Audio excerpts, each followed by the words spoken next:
Business End. I'm joined as always by Liam Mooney. Our guest today has lived rugby from every angle. Andy Keast, CEO of the London Irish Foundation. Andy's journey began outside of the game, serving 14 years in the Metropolitan Police as a constable and physical training instructor before moving into professional rugby. Before the game went professional, Andy spent several years in South Africa as director of rugby for Natal, helping guide the Sharks to Currie Cup success in '95 and a memorable win over England in '94. That Natal team had several South African legends, including the likes of Andrew Joubert, James Small, Mark Andrews, etc. He led Harlequins through the sports transition to professionalism, took head coach roles at London Irish and Worcester, and was part of the British and Irish Lions legendary coaching team on the historic '97 tour of South Africa. Between 2016, he returned to South Africa as a consultant and worked with the Soul of Africa, a charity that raised over 2 million to support AIDS orphans and empower communities across Natal. That belief that sport can change life still drives him today at the London Irish Foundation, where rugby, education and inclusion come together to make a real difference. Andy, great to have you with us today. Thanks, guys. Yeah, Andy, great to have you on the show. You've done so much in rugby, and I'm looking forward to digging into this because there's an awful lot to talk about. But let's get straight into it. First and foremost, the London Irish Foundation, where you're the CEO now. Can you tell me what the mission is? What's the elevator pitch, so we can get straight into the audience, so they can hear about it, and why now more than ever it's so important? Yeah, well, the foundation was created in 2009, and we use the power of sports, specifically rugby, to make a positive, lasting difference in people's lives. So what we do, we work across various strands, as you mentioned. Education, inclusivity, community engagement are crucial, and the helping of youngsters and adults who otherwise might fall through cracks is why we focus. Right now, there's probably no more important than ever, because if you look at it, we've had a post-COVID, cost of living crisis, and there are communities that really need to connect, gain confidence and purpose. And rugby, I suppose, because of its ethos, we use the ethos of rugby as a platform, and its values, obviously respect, teamwork, discipline, come in all the time. And it's through that we help people build better futures. Yeah, and how many projects would you have on the go at any one time? That's a question that really, I suppose, in many ways, it really depends on the staff you have and sort of how many. And we've had to reduce our staff over the period when London Irish went into administration, because we were the official charity of London Irish, and obviously that caused a lot of problems. We were instantly dropped out of the Premier Rugby family. So, the projects that we were running, 3 projects in the Premier Rugby, they went overnight. Although we were a standalone business, we were linked to the club, and it really did affect us. So we were having to sort of look at funding, government funding, and try a different approach. So what we've done, we've worked at certain projects that are bigger projects, not so many, but then we still like to do our core things, like our inclusion festival that we've been running since 2022. That's built, on the 3rd of December this year, we've got booked in 133 people of disability that will be there for the afternoon.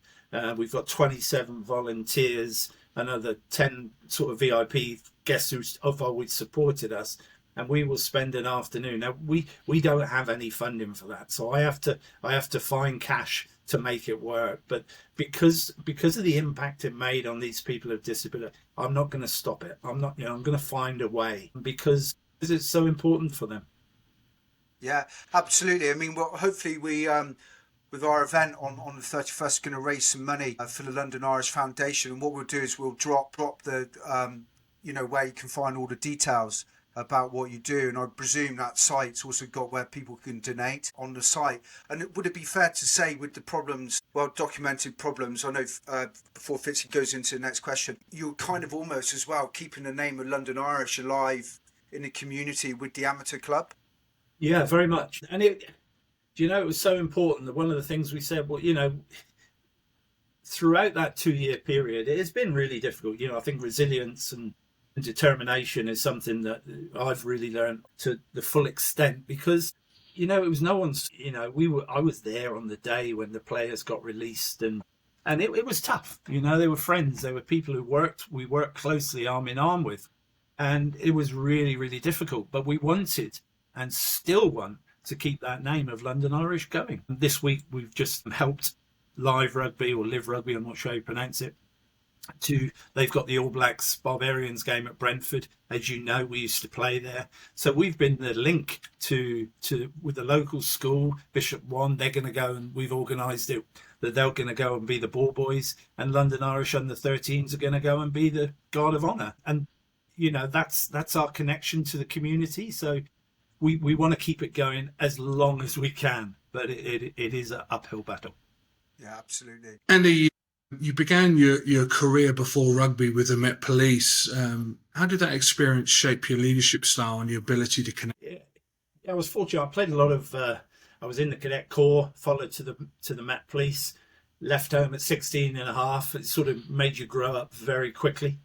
Sport. It was all about sport. I was lucky enough to play rugby and cricket for the force, but the key thing, I suppose, of what police taught me was pure and simple, that 14 years on the streets of Kensington and Earl's Court, two totally distinct communities in one area, made me grow up, and it gave me a really deep respect for the communities and the communication that was required, the empathy and being calm under pressure, because, you know, you were dealing with lords and ladies to drug addicts in simple terms. So at 18 years of age, and that it was a big learning curve for me as an individual.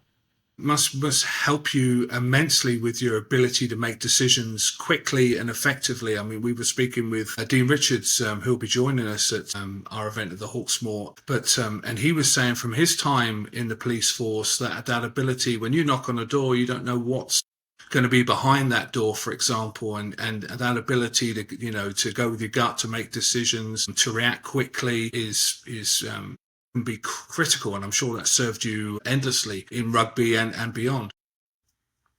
I could see wholeheartedly, and it, you know, you got the stories you don't want to talk about because, you know, they're sort of around people's emotions and family issues. But then there was the funny side of that pressure situation, and I remember it. I shouldn't have done it, but I did it. I suppose I can probably get away with telling the story. It was Australia Day, and we were in Earl's Court Road, and they decided to have a sit-in for whatever reason. So it stopped the traffic, and there was 3 of us. And the sergeant, I remember him, can see him clearly today, looking at me, and because they sat in there. And so I picked up one of their cans of lager and thought, well, I'll start drinking it. So I started to drink it, and they went, what are you doing? I said, well, the only way you're going to move when your beer's finished. So we had a bit of a laugh and a joke. And they got up and they moved, and then we ended up talking on the street, and the traffic went on, and it was something as ridiculous as. And I remember the sergeant about half an hour later, he said, "I cannot believe what you did." He said, "You know, that could have dropped you in big." I said, "Well, yeah, but it was. I don't know why I did it, but it was a quick impromptu decision, and, you know, there's the other side of it. There's a bit of fun, but it's sort of, yeah."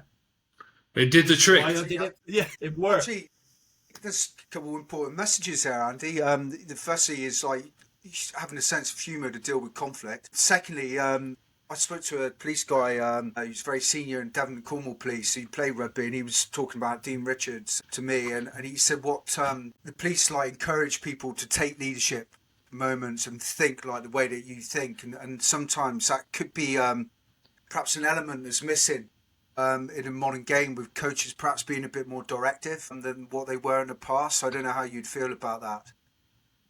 It's difficult to comment on. I'm not close enough to the modern game to know. You know, obviously you sort of watch it from as a supporter, and I think, you know, obviously you know that the game's developed. There's a lot more coaches, and, you know, just sort of more coaches in specific areas. But I suppose as far as the leadership thing is crucial, and for young players, and they are the ones that stand out. And for us in what we do, there are individuals that stand out because of that. You still need ultimately that cutting edge of ability, but the leadership can take you a long way. I'm going to go slightly off piste here now, and I'm going to ask you about Natal, because we had a chat before we got on the show about Natal, and this is like a fascinating story of how first you got there and the remarkable success you had at Natal, as Fitz alluded earlier. You know, Currie Cup finalist 94, 96. You won it, the Super League or whatever it was called then. You were the finalist with Queensland. You beat England as well during that time. Can you tell us how you got there, some of the great players that you were in charge of as a director of rugby in Natal? It's a fascinating story. It came about through coaching at grassroots in the UK at Old Actonians through a really good friend of mine, Dave Duff. One of their players was South African, a guy called Paul Prashmar. He spoke to a gentleman called Mike Geddy, who ended up a really good friend of mine in South Africa. Unfortunately, he's passed now. And he met me at London Irish, of all places, and offered me, would I go and coach Durban Harlequins in South Africa? Have I ever coached in South Africa? And would I like to? Obviously, very appealing. However, I had a job, and I ended up taking a month's unpaid leave that he sorted me out. And I think 1993, June it was, over I went, sort of packed my bags. And it was fantastic, you know, the experience, just the whole lifestyle and how they absorbed rugby. And obviously I saw a lot of the Natal games at the time that were going on. So got the whole experience. And the day I was leaving, I was having a coffee with Mike and sitting in my T-shirt, shorts and flip-flops waiting to get on the flight to go back to the UK. And Mike got a phone call. Natal Rugby Union were looking for a coach because Ian McIntosh was moving to South African rugby. And cut long story short, I went there and walked into the boardroom with three gentlemen, suited and booted, with me with my flip-flops on. So they interviewed me, and cut long story short, I think I only accepted the job in October, November that year. I came back again to have a look, and I then took a 4-year career break in the police force because I didn't know if I was good enough if it was going to go professional, and that was it. I then signed a 2-year contract with Natal, 1994. They had, they were the Man United of rugby in many ways over there. They had 28,000 season ticket holders. You know, when Wow. we played Queensland at Kings Park with 52,000. The following week we played England, 52,000. It was Currie Cup, 52,000. They were just fanatical, absolutely fanatical. And some of the players you coach, we were talking about last night. I mean, I don't know if you want to mention any of them, but I mean, they're huge names.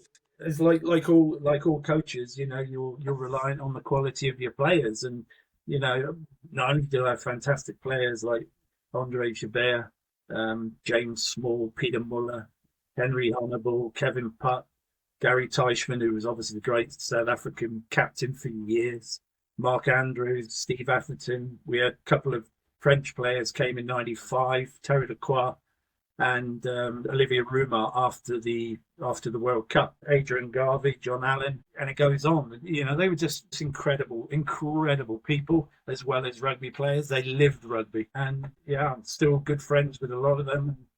And it's something that I look back with an awful lot of enjoyment. Yeah, wonderful memories. One of the memories was the Super Rugby in 1994. It was the Super 10, it was called. And we played Samoa, but we had to play them at Eden Park because we couldn't play them in Samoa. And they had the Bone Crusher, if you remember him. Oh yeah, the chiropractor. Yeah, and it was the chiropractor. And I remember that the players were so nervous before we played them because we had to win to go back to Durban to play Auckland in the quarterfinal. In the semi-final in Durban. And they were so nervous. And the story's too long to go over, but I remember Juma coming up to me with Mark Andrews in the change room and saying, "Look, can we put the ghetto blaster on? Can we play?" I said, "I don't really give a damn what you do, what you play. You've got to go out and play. This is a big game. You know, if you anyway." They did, and There was lots of singing. And then 10 minutes into it, obviously the beat had got too much to Mark Andrews because he got a red card. And I thought, well, that's it. Well, then Juba took over and he scored 3 tries. Van der Westhuizen scored 3 tries, and we ended up beating Samoa and coming back to Durban with a narrow 10-3 win against Auckland to get to the final. But they were just so unique. They, at that time, when they described Andre Joubert as the Rolls Royce, but the fullback being the Rolls Royce, that's what he was. Well, there's, so much out of that, and what an amazing experience, and just shows you, how the rugby network is so powerful. One conversation leads to another conversation. But my question was about, because I remember reading about the French guys going out there, and it's obviously much more normal now for players to move hemispheres and play in different competitions. But that was really quite unique at the time, at least in my memory. How did those guys settle in? Obviously, I'm imagining a very different experience, both on and off the pitch for them. How did that? You're right. It was unique. It was also Italian and Massimo Catita, the prop. Oh, okay. So it's the 3 of them. Right. And it came around because I didn't know till recently that Olivier Roumaud struggled to get the French to release him to do it. Huh. But anyway, they did. And I have to say the locals took to them like you can't believe. And they were like legends. They had a little Italian restaurant because of Massimo that we used to meet up with the squad quite regularly. And it was like second home for them. They were all... Olivier used to do, and he still does. I saw him in Ireland last year, and he came into a room and he had to walk around the whole room and shake everyone's hand. And you stood up because he was such a huge giant. And just such a friendly group of people, and it worked. That link between them, and there was a lot of respect between them because there was an awful lot of Springboks played for Natal, so it worked, and we won the Currie Cup, so everyone was happy. So, just what would be your one tip for, like, you got like serious elite performers that are under your like kind of leadership? What would be your top tip for like managing like a squad of elite performers? As a young coach, which I was at the time, it was sort of you just have to be authentic and go for it. But what I found is they wanted to be coached, especially the South Africans. I found it really strongly that Juba wrote an article about our relationship and about fullback play. And one of the comments that stuck in my memory that he said, Andy taught me how to be a fullback in certain aspects of his coaching. Now, I didn't really understand initially what he meant by that. And so I went through it with him. And he said he did so much naturally, but when you sat him down with some video stuff and you worked on it and said, have we thought about this and have we thought about that? One of the best in the world, if not the best at that time, but absolutely wanted to get better and better and better. And that's credit to them. Yeah, and your job was to facilitate them getting better, I suppose. And this is another thing we talk about. Graham Henry said it took him 20 years to work out that you don't have to get his job is better if he says nothing.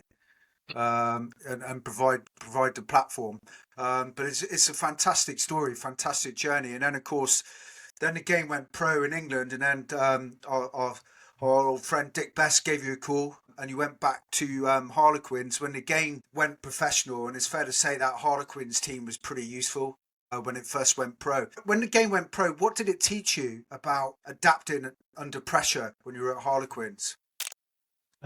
It was so different. It was different. I suppose in many ways, we went from players being suddenly in full daytime jobs in rugby, which, as we all know, was totally different. So the actual concentration, the learning aspects of nutrition, taking it to a different level, the contracts, what a rugby contract meant to you and meant to the club and meant to you, the performance analysis of, as I was speaking about with someone like Juba, as collectively and individually, there was more emphasis on it. And because when we were training Tuesdays and Thursday evenings, you just didn't have the time because people had a living. So I think that was a massive, massive change.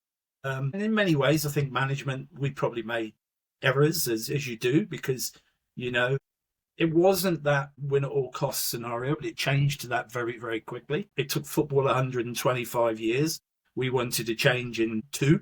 And I think it's as management, I suppose, if I was to go back again, it would be more patient at times, because, you were concerned about that, but, patience and let the players develop, because it was such a change, such a huge change. Yeah, that team was brilliant, wasn't it, Fitzy? When he first went pro, the players that they had. But I imagine the pressure of now all of a sudden the game going pro, but there weren't really any clear expectations, were there, for teams set out? And I didn't, thinking back on it, and when you asked me the question, it was a really good question, and I was thinking to myself, well, I never really felt those pressures, and I suppose because we were dealing with 4,000 or 5,000 crowds at the time, before the development of the Stoop. And, I was used to 28,000 season ticket holders. The pressure, I remember drawing, Fitzy will know, I drew a game against Free State, 36 all, and I was called into live TV for breakfast TV the next morning to discuss why we drew. So I understand it. But I think it was just players, coaches, fans, everyone. It was that adaptability into into professionalism that was crucial. But probably, the games got better in that side. But on those early days, there was some still good stuff played. I remember, as you say, we beat all scoring records in that 96 season. But, some of the players, you just push them and away they went. Yeah, they're a great team.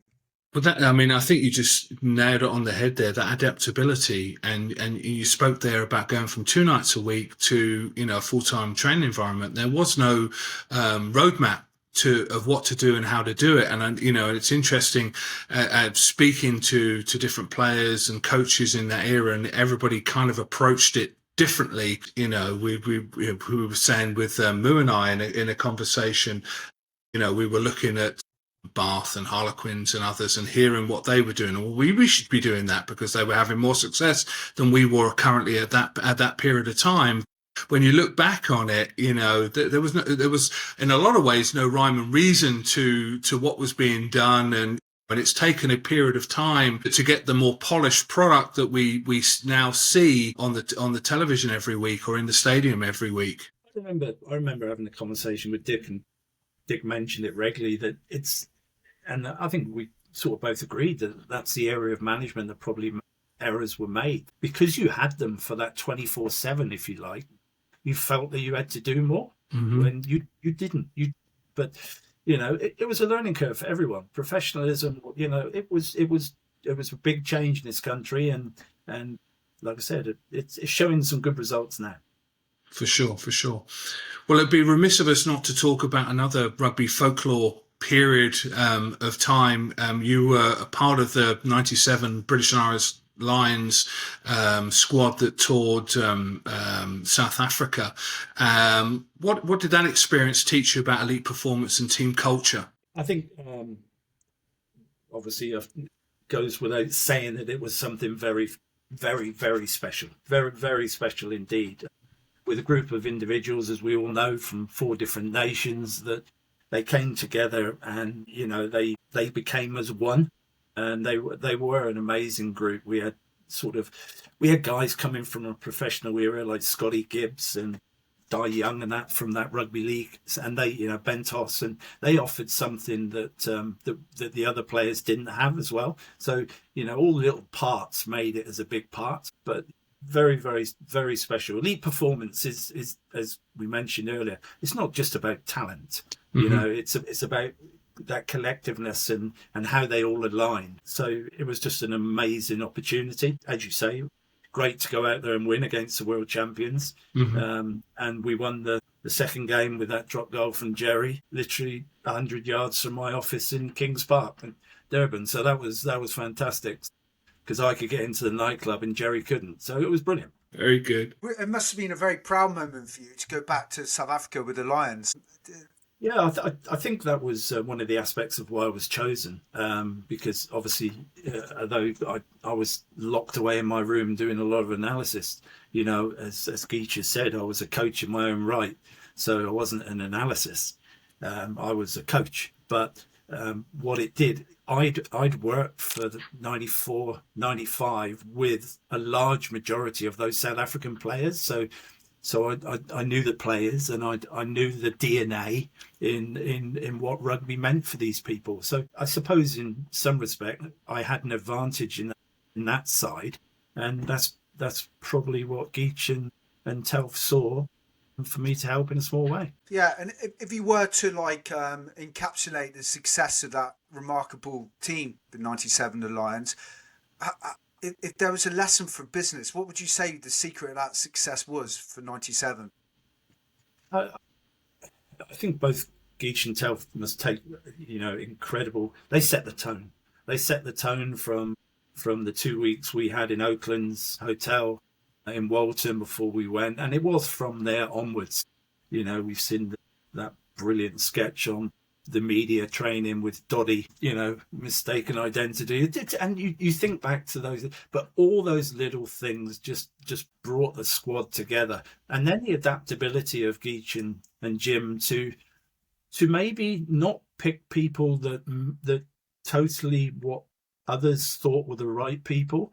So because of the strengths of South Africa, to nullify that, then they looked to different people. Like the front row was not the front row everyone thought it was going to be, and that's credit to them for identifying that, and there's credit to the remainder of the players for buying into it, because we all know as coaches and players, if you're not playing, you're a bit grumpy. That's so you should be. That's life. That's why the tour was so successful. I think everyone, it's not about me, it's bigger than me, and bought into it. That came across in spades. How the video afterwards, living with the Lions, how tight that group was. But that's not an easy situation to construct.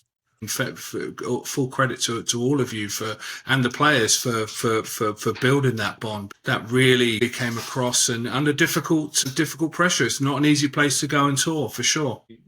A guy I knew who was working at Johannesburg Airport put together two magazines or two books and he God knows how long it took him, but he cut out of every newspaper in South Africa and the UK, because obviously the flights came in. He took there and he covered two books. And when you read about it, you don't know at the time, but that pressure that's coming from the media side of it was there as well. And as you say, the squad, need to take a lot of credit for what they did to be so tight. And we had a reunion last year, 18 months ago, and it was still there. You could feel it in spades. Did you get much stick from the South African supporters, Andy? No, I didn't, because I think initially some did, because they thought I was South African, but yeah. But they realised quickly that I wasn't. No, I think they respect the game so much that, and they love the British and Irish Lions. Absolutely, I was living there in 2009 when the guys came over for that tour, and Frank Cotton drunk me out of red wine in the car park. But it was, it was just, they love it. They love the British and Irish Lions. Yeah, fair to say, they love rugby, South Africans. And so, it would have been a very special tour because it's obviously as well transitioning from amateur into pro. So it's probably maybe one of the last real, I don't know, special tours. But after the Lions, you went on and you led London Irish and you led Worcester. What messages from those clubs still stands with you today, would you say, in terms of leadership and perhaps guides your career now? Yeah, they were tough years, but really rewarding years. London Irish was, I've gone on record of saying that I'm probably glad I left London Irish when I did, because I don't think my liver would have taken it. It's because London Irish supporters and that, we used to play some cracking games where we lost, but the spectators and supporters, they were happy because the guys had performed and they'd given them everything, So it was a special club, a friendly club. like I said, it was that stuck in my mind. When I went to Worcester, I went initially in the championship, where what is the championship now? Sorry, the champ. I must get that right. And we ended up winning 26 out of 26 to get promoted, which was a task in itself. And about that was pressure, because you were trying to get through something that they hadn't got through, but you were also trying to put things in place for the bigger challenge when you're in the Premiership, to stay in it, because in that period people were coming up and going down, and it was I think we stayed up that year. We ended up 8th or 9th, but we were 12th the last game of the season, and it was one of 5 teams that could have gone down. It was the year Quins went down. And we beat Northampton in the last minute of the game. Northampton were down. The game at Quins, they were playing Sale, if my memory's right, because Quins were winning and Northampton Saints were still down. But then it changed. Sale won and Quins went down. And the other team, I can't remember what that was. But it was, when you get a competition to that, and I remember I was under a lot of stress that day. How'd you deal with that, Andy? The stress and the pressure. I can't remember at the time is the answer to it, but it's difficult, isn't it? Because it affects you. It doesn't just affect you; it affects the people nearest and dearest and closest to you, and you don't want that to happen. But it's I think when we become rugby coaches, we don't have all the answers, and we're still human, and we make mistakes, and but you hope and you don't want it to affect the people that are closest to you. And is there, going on to Worcester, Cecil Duckworth was a great guy, remarkable guy. Is there anything that, you learned from him in terms of leadership? Yeah, some good stories. He's an absolute icon of the place. And, he really was. And when you talk about Worcester, you should talk about Cecil Duckworth in the same sentence, because that's how highly he should be held. We used to, John Brain, who was a character, unfortunately John's not with us, and John had a wicked sense of humour, and the 3 of us used to go for monthly meetings in a place where we could have a nice steak, because Cecil wasn't allowed a steak at home. And it was during those conversations that we used to talk about the leadership side and making decisions, because he was, if I'm right in trying to remember some of the stories, as a young student he designed a petrol pump and tried to push it through, and was told you're too, it'll never work scenario. And then obviously he did the combi boiler. So he was a genius in many ways, but he was one of those quiet leaders. I remember he suggested to me about chipping one day, and it was a lovely conversation, and I managed to get enough courage to turn around and say to him, Cecil, I definitely couldn't design a combi boiler. And he went, I take it, and we moved on. But but I can't say enough good words about the man.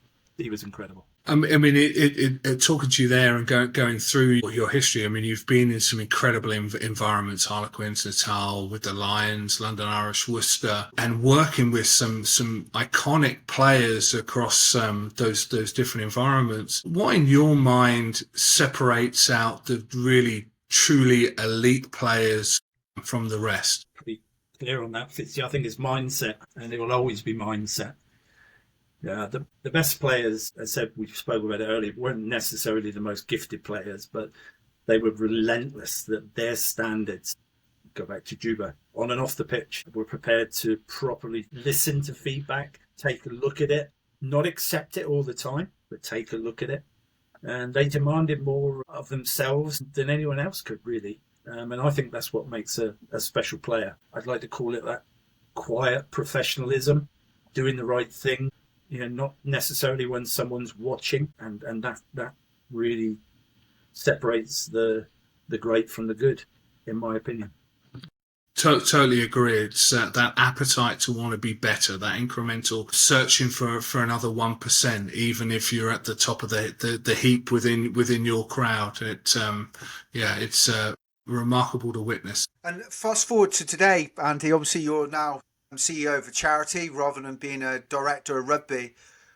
What do you think in terms of leadership? What do you think is similar and what do you think is completely different? But they're similar in many ways, I suppose. You need a vision. You've got to have a clear vision, as you do as a coach. You've got to understand a philosophy on where you're trying to do it. You do it with your values and all that, your philosophy, your vision and your values. You work together as a team with your trustees, with your team you work with your team of trustees. So it's similar, like I said, it's similar ways to being involved in the team. You don't go down a path unless you've got buy-in, and the same principle. But the motivation of people that you deal with is similar to a team, and that can be through creating a culture in a project or just working with an individual and changing that individual's life, which, I suppose resources are an obvious thing. In professional rugby, you've got resources, more resources, you've got budgets, you've got an infrastructure that you work with. As a charity leader, you're more of an entrepreneur. You have to be creative because sometimes we're in a massive period of that at the moment, to exist, to survive, and you have to look at every angle on how you can make it work. And so there are similarities, without doubt. That's it, really. Would the pressure be more of running a charity than perhaps running a Premiership rugby club? Yeah, because I think especially a small charity, Liam, because you get isolated, and you know the good that you can do, and you know the good you have done. And I don't mean me, I'm talking about the foundation as a whole. I'm talking about the team as a whole. And it's you want to do that more, because of the situation we're in, and we are in a unique situation, having been sort of cast aside. And I don't mean that with anyone's fault, but the fact that we have, and that's what was so fantastic about you guys reaching out to us. You don't want it to fail. And you take it very personally because it means so much. Yeah, that's true. With a lot of entrepreneurs, actually, Andy, in mindset, I was reading somewhere that, like, entrepreneurs, there's two types of people that don't take or are so passionate about stuff that sometimes they take criticism quite harshly. I don't mean that in a negative way. And the two people were entrepreneurs and boxers. And two types of people. Yeah, so it's you're committed to what you're doing, and you throw in the charity aspect of it. I mean, you guys are doing an amazing job. Absolutely fantastic job.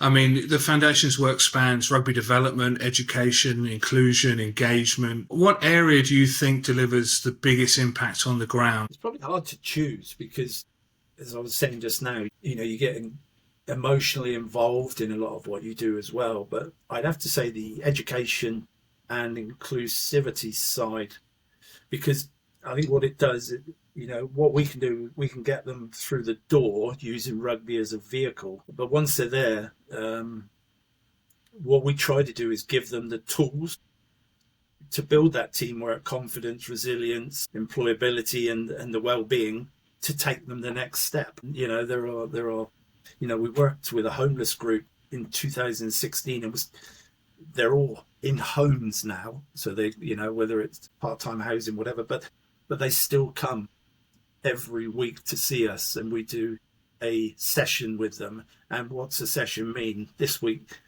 the coach took them out there, played a bit of cricket together, did 10 minutes of hard fitness, followed by a coffee, and all those things combined are important to them.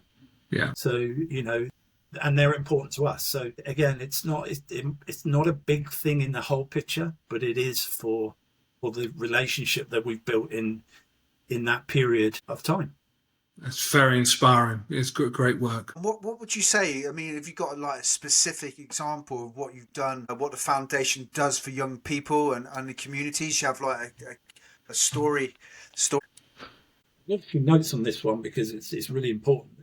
But there's one of our programs that takes teenage girls, many shy, lacking confidence, unsure of their place in the world, and we work with over 475 girls in a period of 18 months since September 23 to December 24. We worked with a variety of 30 schools, so we were breaking barriers in society with these schools and these individuals. And one of the girls who attended was described by her teachers, and we had meetings with the teachers, and they described her as lacking the patience and motivation to engage in the daily lessons. Well, she completed the 10-week course, and then we created a summer program in August 2024. She was chosen via the teachers to come there because, in that period before of doing it, she got chosen.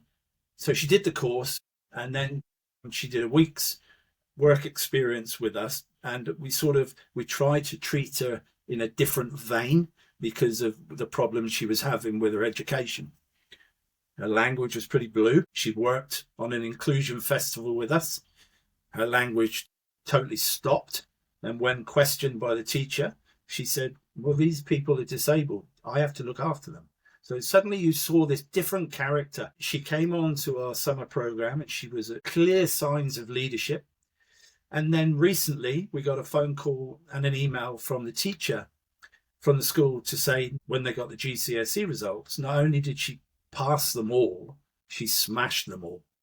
So you've gone from corridor walker to that. She helped us with a fundraiser. She came on board and she stays in contact. She's currently at a college, and her ambitions to play football, and she's linked with the Chelsea Football Club now. And hopefully she stands out as a story because it's recent, but the change is, I probably haven't given it enough credibility in where she was to where she is now. That's certainly one that sticks in my mind. So Andy, we're raising funds for the foundation at the Business End Live on the 1st of October. Can you paint us a picture? What does funding actually enable? What does another 10K? Yeah, it's a bit of a cliche, isn't it, with charities, because it's difficult for all charities out there. I remember when I started this job, someone said to me, you'll realise that you sound more like a beggar after a while. And it is a cliche to say that if you think about the girl I've just mentioned and the program we ran, that was run over an 18-month period, 475 girls. And, we'd like to think we made a bigger changes than just the one. But that any money like that would go towards running and repeating this type of project, which we want to do because we want to make the difference with another individual. We know we're only assisting. We know we're helping and we're giving the tools to help, but it is important, and we can't do it without the money. And it's it is as simple as that.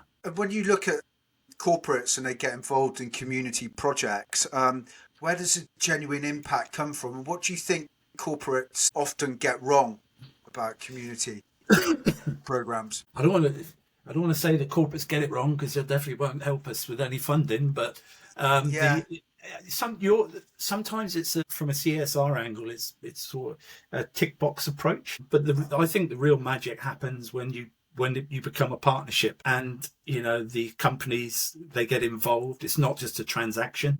They then get involved and they come and see the project. They see the people, because that's the element, that's the magic that works. You see these people and meet the participants that makes it happen. And the true impact is that shared purpose between the two. And when the company aligns to that type of vision with the values and the community that they're working in and that they serve, then I think everyone wins. Yeah, and it's the impact of that for the business as well that are sponsoring it, because people can see what they're doing within the community, and it almost like elevates their brand. Yeah, would you say?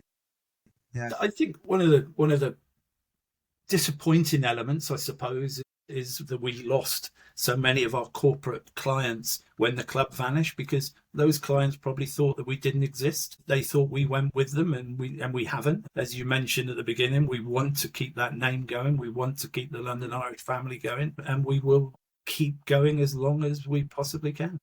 Absolutely.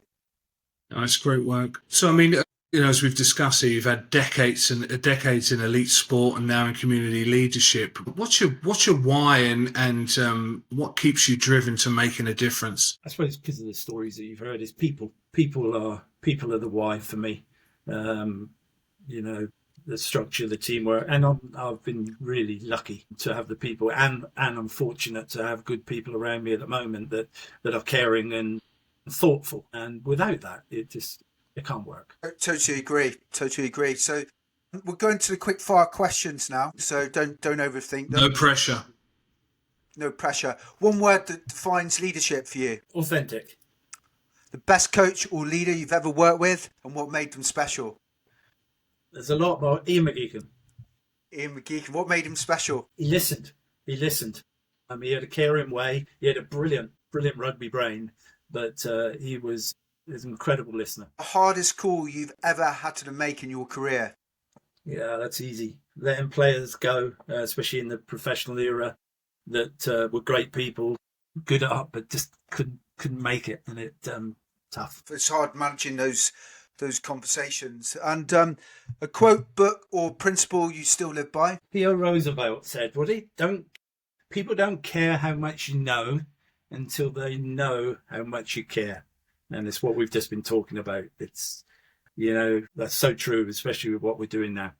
Yeah, great. And one reason people should support the London Irish Foundation. I think London Irish have always been the second club, haven't they? People have said it through my life, and known as a family, and we've lost a bit of that, unfortunately. There's talk and hope that they might come back, and we pray that it will. But just like the inspiration I gave you about that girl, we want to support other people, more people, but we need that support as well. And together, we hope that we can continue to make a difference in people's lives, which is ultimately our goal. Yeah, Andy, thank you for joining. It's a remarkable story you've been on, remarkable experiences both in rugby and now what you're doing with charity. We're going to see you for our event on the 31st of October. It's down at Hawksmoor in Canary Wharf, where we're going to be raising some money for the London Irish Foundation. If you want to donate as well, I'll drop the website in the comments section, but it's londonirishfoundation.org.